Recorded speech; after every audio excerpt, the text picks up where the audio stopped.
The scene where Rico Angelo bashes an underling's head with a pool cue was a bit of Al Capone lore also utilized by David Mamet in his 1987 screenplay for The Untouchables. Now, the character taking the beating, Frankie Gasto, was played uncredited by Aaron Saxon, who had wrestled professionally under the name Lord Spears. His shtick was entering the ring in a dress suit and reciting Shakespeare. Director Nick Ray had a penchant for casting such eccentrics in bit roles. And according to Ray, the added benefit in Saxon's case is that he was a Zen Buddhist who was able to not only absorb the beatdown like a professional grappler, but appear completely serene anticipating it. Now, if you were watching the musical scenes closely and might have noticed something slightly off about them, you weren't imagining it. The musical numbers were all performed by stand-ins, only pretending to play. That's because Party Girl was made during the Hollywood musicians' strike of 1958, a walkout that would soon lead to the studios disbanding their in-house music departments. Nick Ray thought he was signing on for a relatively easy production, but the strike and a prolonged illness to co-star Sid Charisse made this one more dispiriting and debilitating job for an already unhealthy and exasperated director. Now, one aspect of the production which completely pleased Ray was working with star Robert Taylor. Now, the two men couldn't have been more dissimilar politically, Taylor being one of Hollywood's most prominent conservatives, and Ray a longtime liberal dating back to the Federal Theater Project of the 1930s. But the director admired how Taylor, who was once one of the most handsome leading men in the movies, was unafraid of roles which showed his advancing age and frayed seams.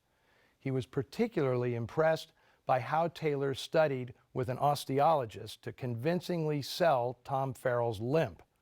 He worked like a true method actor, Ray said, and it's only very rarely that you find this kind of ambition, sensitivity, and humbleness.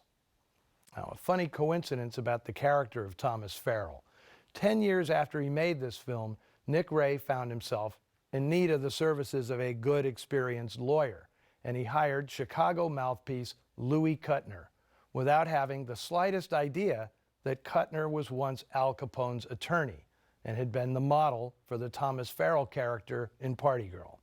Hearing Kuttner's scary true-life tales of his service to Scarface only further convinced Ray that Party Girl was a far cry from the film it could have been. In later interviews with acolytes who claimed Ray had reached the apotheosis of his Hollywood style with Party Girl, the director would merely say he'd done the best he could within MGM's circumscribed style of movie making. Perhaps Ray's most interesting observation, although it could be entirely disingenuous, is that he envisioned a corollary between the myth-making fantasies of Hollywood studios and the myth-making fantasies of racketeers. Neither worldview had any relation to reality, Ray believed. So it was entirely appropriate to use a completely artificial, stylized approach to telling their stories. Now, most American critics dismissed the film, while in Europe it cemented Ray's reputation as a master of mise-en-scène. My take on Nick Ray falls somewhere between these two extremes. I mean, he did create my favorite film of all time, In a Lonely Place. And he's made a number of non-noir films that I recommend without reservation. The Lusty Men, Bigger Than Life, Rebel Without a Cause, and Johnny Guitar among them.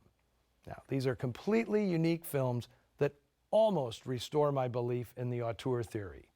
And while it's true that Nick Ray's career crashed and burned in the 1960s, that's at least partly because he was the Icarus of Hollywood directors. His soaring ambitions took him a little too close to the sun for his own good.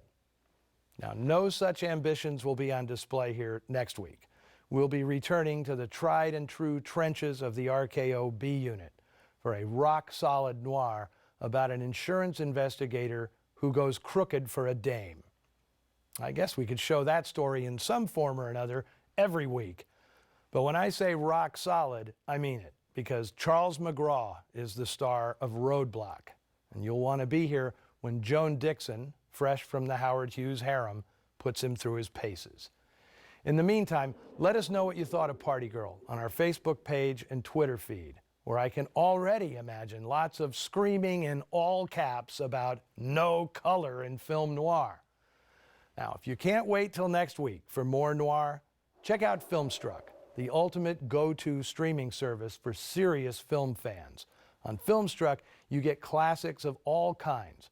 There's a healthy dose of old-school noir, modern noir, plus an impressive collection of favorites from the golden age of Hollywood. It is worth checking out at filmstruck.com. Until next week, this is your loyal mouthpiece, signing off.